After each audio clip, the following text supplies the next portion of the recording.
sending the wrong message. And here to put you back on the right track is author of Parenting with a Purpose, Diana Bosia. How do you do? Very well. Good morning. Good morning. My first question is, what makes you an expert on parenting? Do you have any kids? I have 3. How'd they turn out? Amazing. Oh, okay. We're on the right track then. Yes. No one's in prison. Exactly. Okay. That's good. Now we can ask questions, right? Okay, now we Fire can. away. All right. Now tell us about the book Parenting with a Purpose. What do we need to know? The book is filled with inspiring alternatives to reach and teach without harsh punishment, without yelling. There's no need to yell. You can get your children to listen, respond, without the typical timeouts, harsh punishment, and then regretting your responses later, like, I wish I hadn't said that. Well, what will they respond to? If it's not the punishment and the harsh language and everything, what do they respond to? They respond to your positive attention, the words that you say, the way that you say it, and the touch. Talking with a touch. Talking with a touch goes, yes, you got it. When we touch, we receive a touch through our receptive tactile part of our brain, and the message remains with us for longer than the words and in a more powerful way than our words do. So when something is important, oftentimes people will say, oh my gosh, my child does not listen to me. I say 6 times. How many times do I have to ask you So you say it louder the 3rd or 4th time? No. And what you're doing the 3rd and the 4th time is intermittent brain training, training your child not to listen to you until you finally get upset, get up and go over and have this physical, very close presence and say, it is time for you to go do whatever. So rather than teaching them not to listen until mom or dad gets really angry so many times along the way, after the first directive, which is it's time to come to dinner, and the child does not respond, that's when the parent should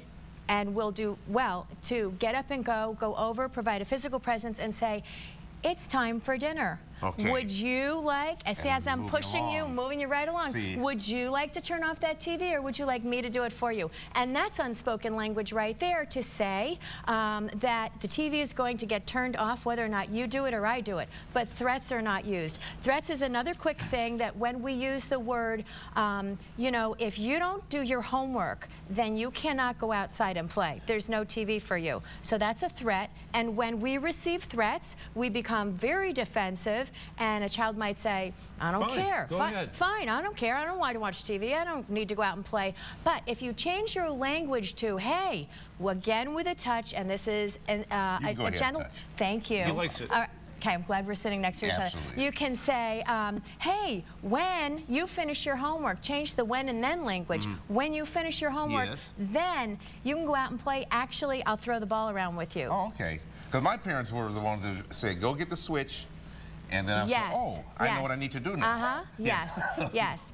That is actually very new to me. I just have heard that recently, that children have been directed to go get a switch, and that if it wasn't big enough, that their dad would or their mom would find a bigger one. Right.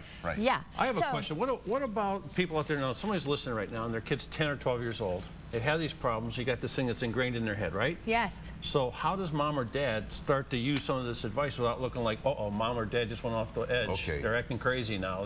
They never acted like that before. What's going on? Well, the thing is that once you learn about requesting versus directive language, for instance, if you were to say, get your pajamas on now, okay?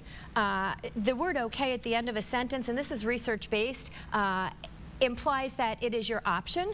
And so by just putting a Post-it note on the refrigerator, the word okay, and cross it off, so that if I say to you, you know, start your homework now, okay? And you say, no, I don't want to. I would then rephrase, pull myself together and say, it's time to start your homework now. Let me know if you want my help. Don't give them the choice. Oh, okay. It's a different message. Got it. So it is very simple for anyone with children at any age to implement this language. I'll show everybody your book. Okay, the book. And we could have turned out better if we knew. Absolutely. It's so effective and so successful. I would like to say that anyone who would like to purchase the book through my website, which is parentwithapurpose.com, if they can mention Fox 8, we will give a 10% discount on the book. Okay. We're saving you money and giving you good tips. Dave, Perfect. why don't you continue now? Yes, okay, I will. Thank you. This may be your last chance to win your way to the piston-powered...